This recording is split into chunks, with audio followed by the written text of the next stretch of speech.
நீங்க எத்தனை பேர் இருக்கிறீங்க? நான் பட்ட கஷ்டத்தை என் புள்ள பட விட மாட்டேன். இருக்கீங்களா? அவரு மொபைல் பார்த்துட்டே கையை தூக்குறது. நானும் இருக்கிறேன். நான் பட்ட கஷ்டத்தை எங்க அம்மாட்ட ஒரே கேள்வி கேட்டேன். அம்மா, 25 வயசுல நான் என்ன ஆகணும் நான் முடிவு பண்ணிட்டேமா? என் பையன் என்ன முடிவு பண்ணாம இருக்கிறாமா? ஏமான்னு கேட்டேன். எங்க அம்மா 82 வயசு. போன வாரம் தந்த பதில், உன்னை நான் கஷ்டப்பட்டு வளர்த்த மாதிரி நீ உன் பிள்ளைய கஷ்டப்பட்டு வளர்க்கல. அது முத்தையும் வைரத்தையும் சாப்பிட்டு வளருது. நீ கஞ்சிக்கு வழி இல்லாம வளர்ந்த, அதனால்தான் நீ வேகமா வளர்ந்த, அவன் ஸ்லோவா வளர்றான்னு சொன்ன.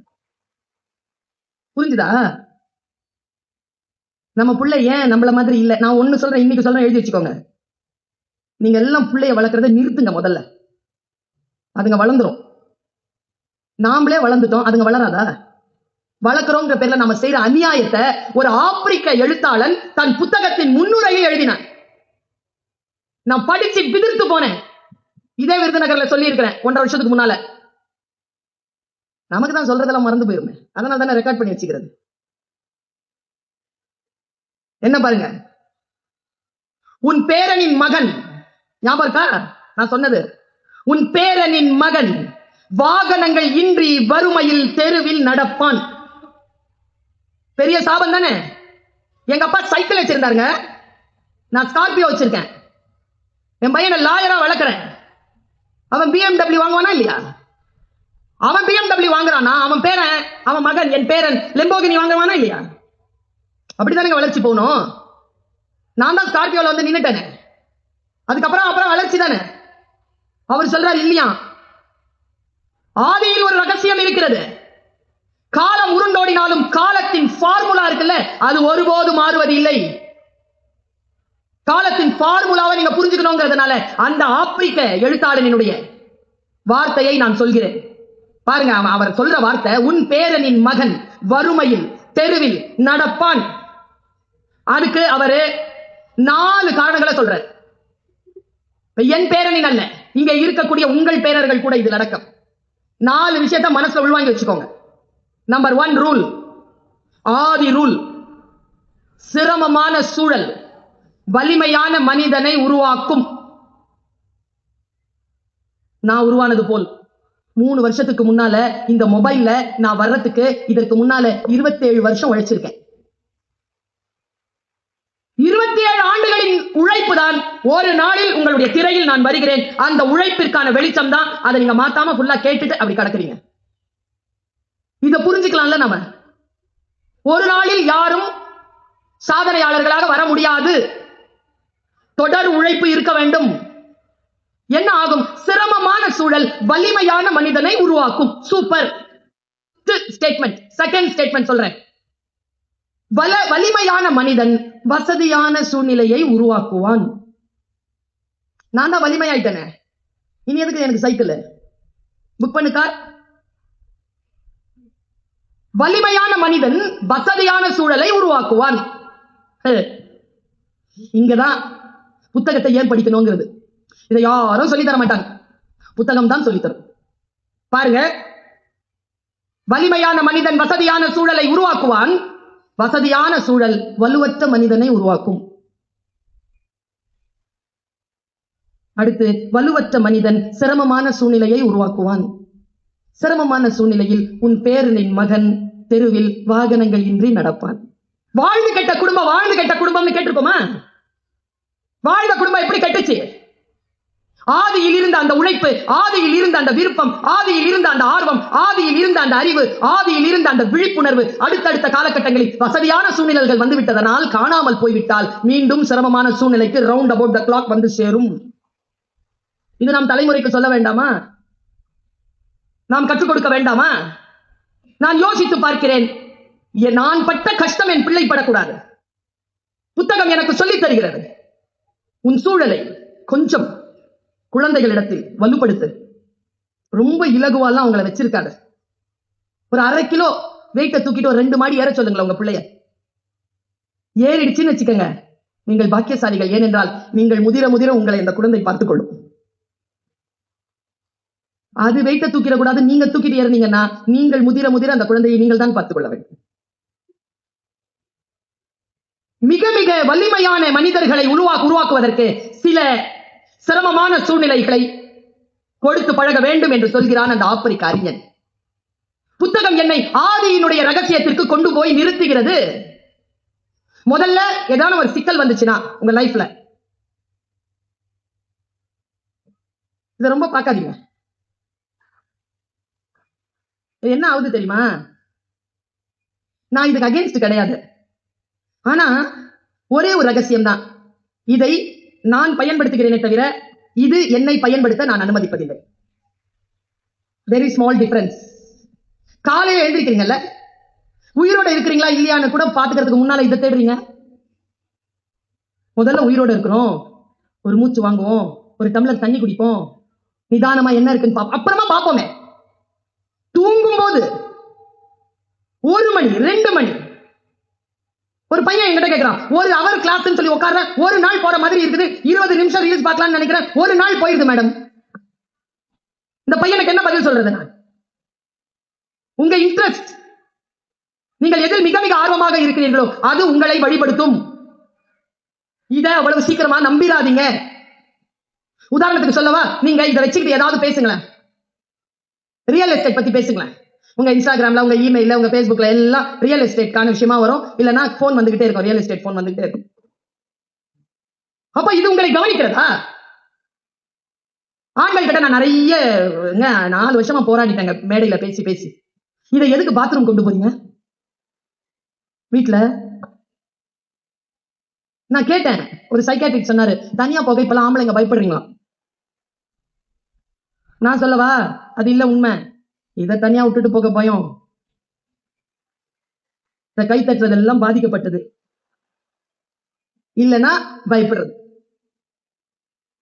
இன்னில இருந்து இந்த புத்தக கண்காட்சியில இன்னில இருந்து ஒரு சின்ன சங்கல்பம் எடுத்துக்கலாமா? ஒரு சின்ன உறுதிப்பாடு, ஒரு சின்ன வாக்குறுதி. காலையில எழுந்திரிச்ச உடனே குளிக்கிறோம்ல, குளிக்கிறோமா? ஏன் குளிக்கிறோம்? உடம்பு தூய்மையா இருக்கணும். வள்ளுவர் சொல்ற, புற தூய்மை நீரினால் வரும், அகத்தூய்மை வாய்மையினால் காணப்படும். உடம்ப எவ்வளவு சுத்தமா வச்சுக்கிறீங்களோ இதையும் சுத்தமா வச்சுக்கோங்க. இப்போ நீ படிக்கும் புத்தகத்தை பற்றி சொல், நான் உன்னை பற்றி சொல்கிறேன். நீ பார்க்கும் படத்தை பற்றி சொல், நான் உன் கூகுள் ஹிஸ்டரியை சொல், நான் உன்னை பற்றி சொல்கிறேன். என்ன கூகுள் ஹிஸ்டரி வச்சிரு. இன்னொரு விஷயம் சொல்லவா, சொல்லக்கூடாது, நல்ல மங்களகரமான விஷயம். செத்துட்டோம்னு வச்சுக்கோங்களேன், ஃபர்ஸ்ட் இதை தான் தேடுவானுங்க.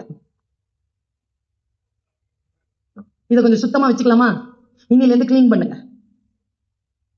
பாஸ்வேர்டு இருக்குல்ல, அது மனைவிக்கு தெரியற மாதிரி வைங்க, மனைவிமார்கள் கணவனுக்கு தெரியற மாதிரி வைங்க, குழந்தைகள் போனை ஓப்பனா வைக்கிற அளவுக்கு மன சுத்தமாகவும். இதுல வாழ்க்கையில் 2 விஷயம் தாங்க முக்கியம். அந்த தாய் மாதிரிங்க நான் சொல்லிட்டு போறேங்க, 2 விஷயத்துல சூப்பரா இருங்க. 1 மெடிக்கலா ஃபிட்டா இருக்கணுங்க. 2 சட்டத்துல ரீதிகளா ஃபிட்டா இருக்கணும், லீகலா ஃபிட்டா இருக்கணும். லீகலா எங்கேயோ போய் சிக்க கூடாது. தாய் தகப்பன்மார்கள் இருக்கிறீங்கல்ல, நம்ம குழந்தைகளுக்கு நாம கொடுக்கிற அதி அற்புதமான கிஃப்ட் என்ன தெரியுமா? தாயும் தகப்பனும் சேர்ந்து இருப்பது. அதை விட பெரிய கிஃப்ட் குழந்தைகளுக்கு கொடுக்கவே முடியாது. அதை விட பெரிய கிஃப்ட் என்ன தெரியுமா? 2 உயிரோடு இருக்கிறது. அதை விட பெரிய கிஃப்ட் என்ன தெரியுமா? கடன் வாங்காம இருக்கிறது. அம்மா அப்பா கடன் வாங்காம இருக்கு. இந்த கிஃப்டை நம்ம அவங்களுக்கு கொடுக்கணும். இது நமக்கு புரியணுமே. வாழ்க்கை எப்படி சுத்தமாக வைத்திருப்பது? நான் இப்படி சொல்கிறேன், பிரச்சனை என்னன்னு பாருங்க. முதல்ல பிரச்சனைகளுக்கான காரணம் என்னன்னு பாருங்க. 2 அந்த பிரச்சனைகளை தீர்ப்பதற்கான சாத்தியமான கூறுகள் என்னன்னு பாருங்க. பாசிபிலிட்டிஸ் என்னன்னு பாருங்க. அந்த பாசிபிலிட்டிஸ்க்கு, தீர்வுக்கு உங்களுடைய ரெக்கமெண்டேஷன் என்னன்னு பாருங்க. இந்த 5 விஷயத்தையும் பார்த்துட்டீங்கன்னா பிரச்சனையை சால்வ் பண்ணிடுங்க. எதன் அடிப்படையில் அந்த பிரச்சனை நீங்க முடிவு பண்றீங்கிறத கொஞ்சம் யோசிங்க. ஏனென்றால் பல நேரங்களில் அந்த கெப்பாசிட்டி இல்லாமலேயே பிரச்சனை இல்லாததெல்லாம் பிரச்சனை பண்ணிடுறோம். என் குடும்பத்துல எனக்கு 2 சித்தப்பா, ஒரு பெரியப்பா, ஒரு அத்தை, இன்னொரு சித்தப்பா, 1 விட்டு சித்தப்பா. வீட்டுக்கு வந்த உடனே எல்லாரையும் நிக்க வச்சு எங்க அம்மா அறிவுரை சொல்லுவாங்க. உங்களுக்கு அந்த விபத்தெல்லாம் நடந்திருக்கா உங்க குடும்பத்துல? வெளியில இருந்து யாராவது வந்தாங்கன்னா நிறுத்தி வச்சுட்டு, சொன்னா கேட்க மாட்டேங்குது, கொஞ்சம் புத்திமதி சொல்லிட்டு போங்க. இதுல என்னன்னா, மாசம் வந்துருவாங்க எங்க வீட்டுக்கு இவங்க 5 பேரும். டிஃபன் காஃபி எல்லாம் சாப்பிட்டுட்டு அப்படின்ட்டு அறிவுரை சொல்லுவாங்க. 45 மினிட்ஸ். எனக்கு ஒரு அண்ணன், ஒரு அக்கா, ஒரு தம்பி, ஒரு தங்கச்சி. நாங்க 5 பேரும் நிப்போம். எங்க அம்மா என்ன காட்டி தான் சொல்லும், இதுக்கு சொல்லுங்க, அடங்க மாட்டேங்க, இதுக்கு சொல்லுங்க, இதுக்கு அறிவுரை சொல்லுங்க. அதுல அத்தனை பேரும் அறிவுரை சொல்லுவாங்க. நான் கேட்டுக்குவேன். என்ன கொடுமைனா, அதுல ஒரு சித்தப்பாக்கு அறிவுரை சொல்லவே தெரியாது. அது கூட வழி இல்லை, அவருக்கு அறிவுரை சொல்ல தெரியாதுன்னு அவருக்கு தெரியாது. இந்த பிரச்சனைக்கு இதுதான் தீர்வுன்னு நாம முடிவெடுப்போம். ஆனா அதுதான் தீர்வுன்னு நமக்கு புத்தி இருக்காது, அதை எடுத்துருவோம். முக்கியமா சித்தப்பா பெரியப்பான்னு இருக்கிறீங்கல்ல, உங்க அண்ணன் பையனோ தம்பி பையனோ பொண்ணோ வாழ்க்கையில வெற்றி பெறுவதற்கான ஆலோசனைகளை உங்களிடத்தில் கேட்கின்ற பொழுது தயவு செய்து 2-3 நாள் தள்ளி போடுங்க. அதை பற்றி தெரிந்து கொண்டு அவர்களுக்கு அறிவுரை சொல்லுங்க. எடுத்த வாக்கில சொல்லி விட்டுறாங்க. சிலது மீன், சிலது மானு. மானு காட்டுல ஓடும், மீன் தண்ணியில நீந்தும். நீங்க மீனை பிடிச்சி காட்டுல விட்டுறீங்க, மானை பிடிச்சி கடல்ல விட்டுறீங்க. ஏன்னா பிரச்சனைக்கான தீர்வு என்னன்றது புரியாது. ரொம்ப தெளிவா சொல்லவா, இதை ரொம்ப நேரம் பாத்தீங்கன்னா பிரச்சனைக்கான தீர்வு இல்ல, பிரச்சனையே என்னன்னே தெரியாது. இன்னைக்கு காலையில செய்தி பார்த்தோமா இல்லையா? காஞ்சிபுரத்துக்கு பக்கத்துல டீசல் லாரி கவுந்துருச்சு. எல்லாம் அந்த டீசலை பிடிச்சிட்டு போறாங்க. அது எவ்வளவு அபாயம்! உயிரை விட முக்கியமா? அது போடுறதுக்கு வெஹிக்கிள் இருக்கா உங்ககிட்ட? எதனாலும் பிடிச்சுக்கணும். எதனா எங்க சீற்றம்ங்க, கடல் சீற்றம்ங்க. சென்னையில ரெட் அலர்ட் போட்டாங்க. இன்னைக்கு புயல் வருதாமா அப்படின்னு ஒரு 50 நின்னு வேடிக்கை பார்த்துட்டு கிட்ட போய் என்ன பண்ணுவீங்க? ஏன் அவர்கள் பார்க்கிறார்கள்? ஏன் அவர்கள் பிடிக்கிறார்கள்? நான் சொல்லட்டுமா? ஏன்னு சொல்லட்டுமா? ஒரு புத்தகம் வாசிப்பதற்கான பழக்கம் இருந்தால் யாரும் இப்படி பின்னால் ஓடவே மாட்டோம். தெரியுமா உங்களுக்கு?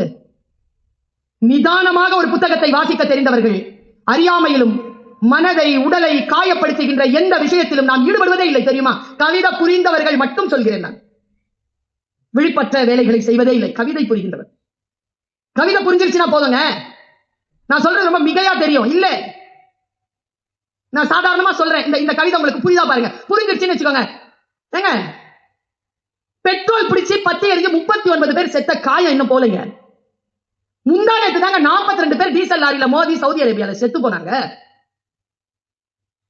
தெரிந்தும் ஏன் அங்கே கொண்டு போய் நாம் விழுகிறோம் தெரியுமா? நமக்கான அந்த விழிப்புணர்வு இல்லை. அந்த விழிப்புணர்வு எப்பொழுது வரும்? நான் சொல்லுகிறேன், புத்தக வாசிப்பினால் வரும். தயவு செய்து புத்தகங்களை வீட்டுக்கு எடுத்து சென்று இரவு உணவு நேரத்தில் உணவு முடித்தவுடன் நல்ல புத்தகத்தை தொடர்ந்து 10 பக்கமாவது வாசிக்கின்ற நல்ல பழக்கத்தை குடும்பத்தில் மேற்கொள்ளுங்கள். இந்த கொள்ளிக்கட்டையை கொஞ்சம் ஆஃப் பண்ணி வைங்க. இது நமக்கு நாமே வச்சுக்கிற தீ. இது 3வது கண். தெரியுமா உங்களுக்கு? இது 3வது கண் நம்மை பார்த்துக் கொண்டே இருக்கு. நான் ஒரு பெண்ங்க, என்னை யாராவது இப்படி குருகுருன்னு பார்த்துட்டு தான் எனக்கு பிடிக்காதுங்க. அதுக்கு பயிர்ப்புன்னு பேரு. முக்காலும் பார்த்துட்டு எனக்கு என்ன ஒரு கண். ஆண்களுக்கும் அதே பயிர்ப்பு தான். பயிர்ப்பு என்பது ஆணுக்கும் பெண்ணுக்கும் சமமானதுதான். நான் எப்படி புரிய வைக்கிறது உங்ககிட்ட? இந்த கேட்ஜெட்டை விட புனிதமானது, இந்த கேட்ஜெட்டை விட மிக மிக விழிப்புணர்வு கொடுக்கக்கூடியது புத்தகம். ஒரு புத்தகத்தை படிக்கிறேங்க, ஒரு திருக்குறள்ல ஒரு குறள் படிக்கிறேங்க, நிலம் நகருதுங்க. புரிஞ்சுக்கிட்டேனா? செய்யத்தக்க அல்ல செய்யக்கெடும், செய்யத்தக்க செய்யாமையாலும் கெடும். புரிஞ்சிருச்சுன்னா இங்க வெடிக்குதுங்க. அதனால்தான் அவை சொன்னால் அணுவை துளைத்து 7 கடலை புகட்டி குறுக தரித்தது குறள். புரியணுமே. செய்யத்தக்க அல்ல செய்யக்கெடும். எது செய்யக்கூடாதோ அதை செஞ்சுட்டா கெட்டுரும்பா. செய்யத்தக்க செய்யாமையாலும் கெடும். எதெல்லாம் செய்யணுமோ அதை செய்யவில்லை என்றாலும் வாழ்க்கை கெட்டு போயிரும்பா. ஒரு மாதத்திற்கு முன்னால் சென்ற 6ஆம் தேதி அக்டோபர் 6 கனடா நாட்டுக்கு போயிருந்தேன். அந்த இடத்துல புத்தகம் வாசிக்கல. நீங்க எல்லாம் உட்கார்ந்து கேட்கிறீங்கல்ல, நான் ஒரு 10-15 வருஷம் வாசிச்ச அனுபவத்தை இந்த 1 மணி நேரத்தை டிட்பிட்ஸா சொல்லியிருக்கேன்ல. நான் வாசித்தது தானே சொல்லியிருக்கேன். திருக்குறளில் கவர்னன்ஸ் டொரண்டோ தமிழ் மன்றம் நடத்துது. உலகத்துல இருந்து எல்லா பகுதிகளில் வந்தாங்க. இந்தியாவில இருந்து நான் போறேன். புரோகிராம் முடிஞ்சது. சாப்பாடு டேபிள்ல உட்கார்ந்துருக்கோம். இதே அனுபவம் சாப்பாடு டேபிள்ல எனக்கு 2-3 தடவை நடந்திருக்கு. முன்னால உட்கார்ந்து சாப்பிடுறவங்க இருக்காங்கல்ல, அவங்க போற போக்குல ஏதோ ஒரு சொல்லுவாங்க. போற போக்குல சொன்னேன். டொரண்டோல அமெரிக்காவில் ஒருத்தர் சொன்னார், 65 வயசு அவர் சொன்னார், பர்வீன், நீ சந்திக்கிற மனிதர்களிடத்தில் இதை போய் சொல்லு. சொல்லுங்க, நான் இந்த உலகத்தில் எதை தொட்டாலும் அதற்கென்று ஒரு விலை இருக்கிறது என்று போய் சொல். எல்லா விலையும் பணத்தோடு தொடர்புடையது அல்ல என்றும் போய் சொல். குழந்தை பெற்றுக் கொள்ள வேண்டுமா? அதற்கு ஒரு விலை. திருமணம் செய்து கொள்ள வேண்டுமா? அதற்கு ஒரு விலை. படிக்க வேண்டுமா? அதற்கு விலை. அதிகாரிகளாக வந்து உட்கார வேண்டுமா? அதற்கு ஒரு விலை. பேச்சாளராக வர வேண்டுமா? அதற்கு ஒரு விலை. உட்கார்ந்து கேட்க வேண்டுமா? அதற்கு ஒரு விலை. விலை கொடுக்காமல் இந்த உலகத்தில் எதுவும் கிடையாது. எதுவும் கிடையாது. வாடகை வீடா? விலை. சொந்த வீடா? விலை. ஃப்ரிட்ஜ்ல திறந்த உடனே குளிர்ந்த தண்ணீர் வேண்டுமா? விலை. வெறும் விலை, வெறும் பொருளால் வராது. You have to give your time, your energy. இது எல்லாம் தான். அடுத்தது சொன்னார், அடுத்தவர்களுக்கு என்ன செய்யணும்னு போட்டுக்கோமே, உனக்கு நீயே என்ன திட்டம் வைத்திருக்கிறாய் என்று ஒவ்வொரு இடத்திலும் கேள்வி என்றார். உங்களுக்கு என்று என்ன திட்டம் வைத்திருக்கிறீர்கள் ஐயா? 60 வயது, இன்னும் 30 ஆண்டுகள் வாழ்வதற்கான உடல் இருக்கிறது. என்ன திட்டம் வைத்திருக்கிறீர்கள் வாழ்வதற்கு? வாழ்க்கை 60 வயதில் முடிந்து போகுமா? 65 வயதில் முடிந்து போகுமா? கிடையாது.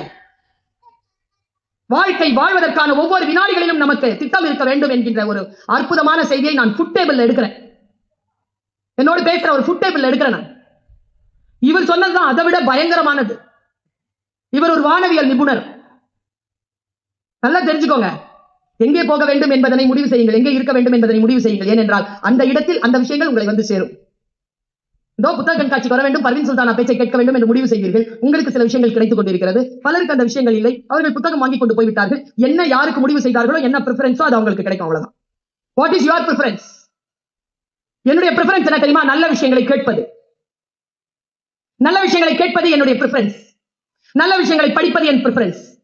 படித்து இது சரியில்லை என்பதற்காக அந்த புத்தகத்தை தவிர்ப்பது என்னுடைய பிரிஃபரன்ஸ். சாலையில் கிடக்கின்ற பொழுது தாயின் கையை குழந்தை பிடித்துக் கொள்வது போல் நான் புத்தகங்களின் கரங்களை எப்பொழுதும் பிடித்துக் கொண்டே இருக்கிறேன். என்னை ஆபத்து இல்லாமல் அவை சாலைகளை கடக்க வைக்கின்றன. ஒரு இடத்தில் எப்படி பேச வேண்டும், எப்படி பேசக்கூடாது, பணிவு என்பது ஆயுதம் என்று என் புத்தகம் சொல்லிக் கொடுத்தது எனக்கு. எத்தனை பேருக்கு தெரியும் இது? பணிவு என்பது ஆயுதம். சின்ன குழந்தைகள் இருக்கிறீங்களே, ஸ்கூல்ல லெட்டர் எழுதுறீங்களாப்பா? லீவ் லெட்டர் எழுதுறீங்களாப்பா? மனப்பாடமா தெரியுமே நமக்கு தான் லெட்டர். சொல்லுங்க, போலீஸ்கார கூட சொல்லலாம். என்ன letter sir? as I am suffering from my brother's marriage, I want you to leave the college for 2 days. எல்லாரும் எழுதிடணும். சரி, எழுதிட்டு நீங்க அமைதியா இருங்க, என் தலைமுறை அமைதியா இருங்க. இந்த சின்ன குழந்தைகள் கிட்ட கேட்கிறேன், கீழே என்னப்பா எழுதுவா? Yours truly. நாம என்ன சார் எழுதுவோம்? போயிடுச்சு சார். எவனோ எவளோ எழுதுறது இல்ல. Yours obediently. என்ன ஈ முன்னால வருமா, ஐ முன்னால வருமானு பிரச்சனை. எழுதுறது இல்ல சார். Truly, faithfully, sincerely. அந்த டபுள் எல் வருமா, ஒரு எல் வருமா தான் பிரச்சனை. பணிவு என்பது ஆயுதம் தெரியுமா? சில விஷயங்களுக்கு பணிந்து கொள்ள வேண்டும். கொரோனா வந்தது, பணிந்து கொண்டோமா இல்லையா? பணிந்து கொண்டவர்கள் உயிரோடு இருக்கிறோம். பயந்து கொண்டவர்கள் பணிவோடு இருக்கிறோம், உயிரோடு இருக்கிறோம். சில விஷயங்கள் எதிர்க்கத்தக்கன, சில விஷயங்கள் பணியத்தக்கன. பணிவு என்பது ஒரு ஆயுதம் தான் என்று இந்த தலைமுறைக்கு நாம் சொல்லித் தர வேண்டும் என்று புத்தகம் எனக்கு சொல்லித் தருகிறது. டீச்சர்ஸ் எல்லாம் பகைக்க கூடாது தெரியுமா? போலீஸ்காரங்களையும் பகைக்க கூடாது, வக்கீல்களை பகைக்க கூடாது, டாக்டர்ஸ பகைக்க கூடாது. ஏன் ஏன் பகைக்க கூடாது? பிளக்க பிடிங்கி விட்டுருவாங்க. பயந்து இருக்கணும். எனக்கு அவ்வளவு கோபம் இருந்தது என் டீச்சருக்கு முன்னால. பகைக்கவே இல்லையா? அவங்க ரிட்டையர் ஆகிறதுக்குள்ள அந்த ஸ்கூலுக்கு சீஃப் கெஸ்டா போயிட்டு வந்துட்டேன். பகைக்க கூடாது. நீங்கள் உயர்ந்தவர்கள்னு காட்டிடும். பணிவா இருக்கணும். அரச குணம் தெரியுமா பணிவு என்பது? இந்த குழந்தைகளுக்கு நாம் சொல்லித் தரவே இல்லை. வானவியல் நிபுணர் ஒருவர் உட்கார்ந்துட்டு எனக்கு சொல்லித் தருகிறார். மா, வானத்துல பிரபஞ்சம் பெருசுமா, வானம் ரொம்ப பெருசு, உலகம் ரொம்ப சின்னதுமா. அவர் இப்படிதான் காட்டினார் உலகத்தை. உலகம் ரொம்ப சின்னதுமா, வானம் ரொம்ப பெருசு. நாங்க அந்த வானத்துல டெலிஸ்கோப் வச்சு அந்த நடவடிக்கைகளை ஆராயும் பொழுது 1 இன்ச் இடத்தை எனக்கு கொடுத்தாங்க. 1 இன்ச்ன்றது ஒரு 1000 கிலோமீட்டர் இருக்கும். நாங்க ஆராய்ந்து நான் கண்டுபிடிச்ச ஒரு சயின்டிபிக்கான விஷயத்தை உனக்கு சொல்றேன். நீ லிட்டரரியா அதை மாத்தி மக்களுக்கு சொல்றியா? சொல்றேன் சார். சொல்லுங்க சார். வானத்துல நிறைய நட்சத்திரங்கள் இருக்குமா. நடுவுல கருப்பா ஒரு இடம் இருக்கும், அதுக்கு பிளாக் ஹோல்னு பேரு. Black hole. வானத்துல சில நடவடிக்கைகள் வரும், அப்போ நட்சத்திரங்கள் அந்த பிளாக் ஹோல்குள்ள போயிடும். பிளாக் ஹோல்குள்ள போயிடுச்சுன்னா அது வெளியில வராது. ஏன்னா பிளாக் ஹோல் கிட்ட இருந்து வெளியில எடுக்கிறதுக்கான ஆயுதமோ பயிற்சியோ வானவெளியில யாருக்குமே இல்லை. நான் அதை பார்த்து கொண்டே இருந்தேன். சில கற்கள் பிளாக் ஹோல்ல போயிடுச்சு. அதே கவனிப்பு இருக்கும் பொழுது வானத்தில் வேறு ஒரு சின்ன நடவடிக்கை, அந்த நடவடிக்கைகள் உருண்டு சில நட்சத்திரங்கள் வந்தன. அந்த நட்சத்திரங்கள் அந்த இடத்தில் ஒரு சிறிய அதிர்வை கொடுத்தன. அந்த அதிர்வு கொடுத்தவுடன் பிளாக் ஹோலுக்குள் சென்ற சில நட்சத்திர கற்கள் வெளியேறின. சொல்லிட்டு சொன்னார், ஒரு இருட்டு பள்ளத்திற்கு நட்சத்திரங்களை உள்ளிழுக்கக்கூடிய முரண் சக்தி இருக்கிறது என்றால், இருட்டு பள்ளத்திற்குள் சென்றுவிட்ட நட்சத்திரங்களை மீண்டும் வெளியில் கொண்டு வருவதற்கான ஆற்றல் சில நட்சத்திரங்களுக்கு உண்டு என்பதனை அந்த மக்களுக்கு போய் சொல். அந்த நட்சத்திரங்கள் தான் புத்தகங்கள். உன்னை இருட்டு பள்ளத்திலிருந்து வெளியில் கொண்டு வரும் ஆதிமரம் அது. அந்த ஆதிமரத்தில் தான் வேர்களாக அந்த ஆதிமரம் நின்று நமக்கு காய் தருகிறது, கனி தருகிறது, நிழல் தருகிறது. இந்த இயற்கையை காப்பாற்றி உயிர் தன்மையை நமக்கு மேம்படுத்திக் கொண்டிருக்கக்கூடிய ஆதிமரம் புத்தகங்கள். இந்த புத்தகத்துக்கு அத்தனை பேரை எழுந்து நின்று ஏன் மரியாதை கொடுத்தோம்? ஒரு சிறிய புத்தகத்துக்கு. ஏனென்றால் ஏதோ அதை வாசிக்கின்றவர்கள் இருட்டு பள்ளத்திற்குள் போன நட்சத்திரங்களாக இருந்தவர்கள் வெளியேற்றிவிட்டால் ஆகாய வாசம் என்று வேறு பெயர் வைத்திருக்கிறார். வாசித்துதான் பார்ப்போமே. நான் ஒரு விஷயத்தை சொல்லவா? நாம் எல்லோரும் வேட்டைக்காரர்கள் தான். நாம் எல்லோரும் வேட்டைக்காரர்கள் தான். யாரும் இந்த உலகத்தை மேம்படுத்த வேண்டும் என்பதற்காக எல்லாவற்றையும் துறந்தவர்கள் இங்க யாரும் கிடையாது. எவ்வளவு முடிகிறதோ அந்த அளவிற்கு வேட்டையாடி செல்கிறோம். நம் வாழ்க்கையை வளப்படுத்திக் கொள்கிறோம், நம் வீட்டை வளப்படுத்திக் கொள்கிறோம், நம் உறவுகளை வளப்படுத்துகிறோம், நம் நாட்டை வளப்படுத்துகிறோம். பாருங்க, ஒரு காட்சியை மட்டும் சொல்லி நான் நிறைவு செய்கிறேன். ஒரு காட்சி என் வாழ்க்கையை அதிர வைத்த காட்சி. இந்த புத்தகங்களை காப்பாற்றிக் கொள்ளுங்கள் பெருமக்களே. விருதுநகர்ல வந்து போட்டிருக்காங்கல்ல இந்த புக்ஸ், ஒவ்வொரு புக்கும் ஒரு வாழ்க்கையை காவு கேட்குதுன்னு சொன்னாங்க யாரோ. நான் பத்தியவள், எனக்கு தெரியும். ஒவ்வொரு பதிப்பாளருக்குமான வேதனை அது எழுத்தாளருக்கான வேதனை அல்ல. ஒவ்வொரு பதிப்பாளருக்கும் ஒரு வாழ்க்கை மிகப்பெரிய காவு கொடுத்தால் ஒழிய அவர்கள் ஒரு புத்தகத்தை பதிப்பகத்திலிருந்து வெளியில் கொண்டு வர முடியாது. இன்றிலிருந்து ஒன்றை மட்டும் நாடியில் பிடித்து செல்லுங்கள். இலவசமாக இந்த புத்தகத்தையும் வாங்காதீர்கள், காசு கொடுத்து வாங்குங்க. சரஸ்வதி இல்ல, கொஞ்சம் லட்சுமியை செலவு பண்ணுங்க. செலவு பண்ணி அந்த சரஸ்வதியை வீட்டுக்கு கூட்டுவாங்க. நான் பார்க்கிறேன் ஒரு ஆளினுடைய ஒரு சிறியதா இதுலதான் பார்த்தேன். என் பையன் தான் சொல்லுவான், அம்மா உனக்கு மட்டும் நல்ல நல்ல மெசேஜா வருதேமா. ஏமா நான் நல்ல மெசேஜை பார்த்தா நல்ல மெசேஜே வரும், பாடவதியான மெசேஜ் பார்த்தா பாடவதியான மெசேஜே வரும். அதான் ரகசியமே. எதை பார்க்கறியோ தொடர்ந்து அது வரும். 10 செகண்ட் தொடர்ந்து எதை பார்க்கறியோ அதுவே வரும். அது முடிவு செய்ய நீ எதை பார்க்கணும்னு நான் பார்க்க சொல்லுவேன். இது காட்டு என்று நான் சொல்லுவேன். அப்படி நான் பார்த்த ஒரு காட்சி, ஒருத்த அப்படி நடந்து போறான், ஒரு பாறை, அந்த பாறையில உட்காந்து இந்த மாதிரி இந்த குழந்தை வந்ததுல ஒரு மரத்தை போத்திட்டு வந்தது, அந்த மாதிரி மரத்தை போத்திக்கிட்டு அவன் உட்காந்துட்டான். ஒரு கேமரா ஆன் பண்ணிட்டான். அங்க ஒரு கேமரா, இங்க ஒரு கேமரா. அது ஒரு மரத்தை காட்டுது. அந்த மரத்துல பெரிய பெரிய பறவைகள் வந்து உட்காருது. அப்படியே வந்து உட்கார்ந்த ஒரு பறவை மறுபடியும் எழுந்து போய் ஆத்துல இருந்து ஒரு மீனை எடுத்துட்டு வந்துச்சு. எடுத்துட்டு வந்து இப்படி உட்காருது. அதுக்கு என்ன ஆச்சுன்னு தெரியல, வாய் வந்து காலுக்கு கொடுத்துருச்சு. அதுக்கு என்னமோ தோணிருச்சுங்க, இப்படி பாக்குது இந்த மீனை. மறுபடியும் காலையே எடுத்துட்டு போய் நடு ஆத்துல போட்டு வந்துருச்சு. இந்த ஆளுல இந்த கேமரா வச்சிருந்தவன் அவன் டக்குன்னு அதை தண்ணிக்குள்ள போட்டான் இந்த கேமராவை. அந்த மீன் என்ன ஆச்சுன்னு நான் பார்த்தேங்க. நீங்களும் போட்டீங்கன்னா வரும்னு நினைக்கிறேன். உள்ள போன அந்த மீன் அப்படி மேல இப்படி உள்ள போயிடுச்சு. உள்ள போகுது. என்னன்னு தெரியல, ஒரு சிலிப்பு சிலித்துக்குது. அப்படியே மேல இப்படி பறந்து வருது. இப்படி பறந்தது இப்படி நிக்குது. நடுவில் மேல வரல, உள்ளதான் காட்டுறான் அந்த கேமரா. நதியில அப்படி ஒரு சிலிப்பு சிலுத்துச்சுங்க. அதனுடைய வயிற்றின் பின்பகுதிகள் இருந்து முட்டைகளா வருது. இப்படி ஒரு காட்சிங்க. அந்த பறவை நமக்கு என்ன சொல்லுச்சு தெரியுமா? நான் மீன் சாப்பிடுவேன், ஆனா தலைமுறையை சாப்பிட மாட்டேன். நாம எவ்வளவுதான் வேட்டையாடிக்கலாங்க, இந்த சமூகத்துக்கு ஏதாவது விட்டுட்டு போனோம்ல. மரம் சா மருந்து கொளோம், ஆணிவரை எடுத்து அதை அரைத்து எனக்கு மருந்தாக கொடுத்தால் நான் வாழ்கிறேன் என்றால் நான் வாழ வேண்டும் என்பதற்காக ஒரு மரத்தை சாக விடமாட்டேன் என்று சொன்ன பரம்பரை நம் தமிழ் பரம்பரை.